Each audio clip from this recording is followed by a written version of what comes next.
Juste et apparentés. Merci Madame la Présidente, Messieurs les ministres, mes chers collègues. Ma question ressemble étrangement à celle de mon collègue Monsieur Bollot. Face à ce contexte de crise inédite, le gouvernement a présenté le plan de relance le 3 septembre 2020. Une circulaire d'octobre dernier ciblait les objectifs des préfets et les enveloppes spécifiques mises à disposition. La circulaire mentionnait également la possibilité de signature des contrats de relance et de transition écologique sur des périmètres réputés pertinents. On vient d'ailleurs d'être informé sur ces périmètres des CRTE par les préfectures.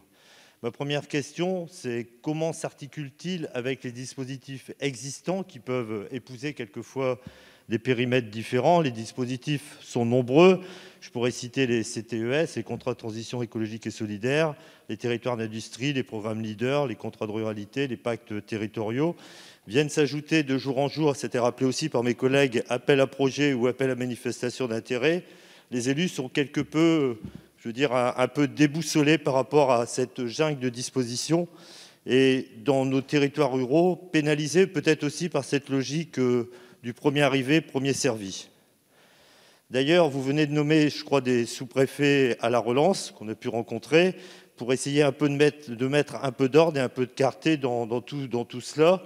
Monsieur le ministre, apporter des crédits supplémentaires, imposait-il ce nouveau dispositif ou des appels à projets aux critères d'éligibilité un peu flous quelquefois?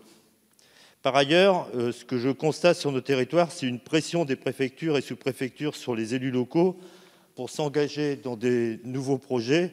Monsieur le ministre, nos élus locaux ne sont pas quelquefois toujours prêts. Ils viennent quelquefois d'ailleurs de prendre leurs fonctions.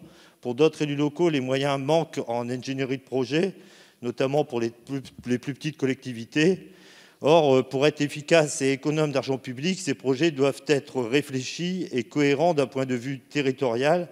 Monsieur le ministre, les moyens sont sur la table, mais il me semble important que nous soyons économes de l'argent public. Alors, à quand la simplification pour une action efficace des élus et une lisibilité de leur action? Je vous remercie.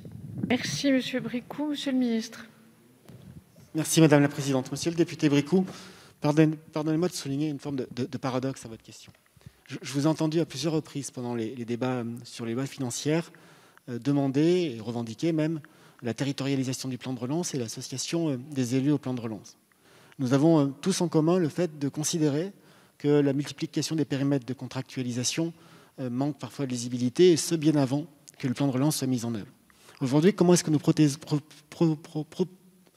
procédons pour territorialiser le plan de relance? Nous avons signé un accord avec toutes les régions, accord régional et territorial pour la relance, qui permet d'arrêter les priorités partagées entre l'État et les régions.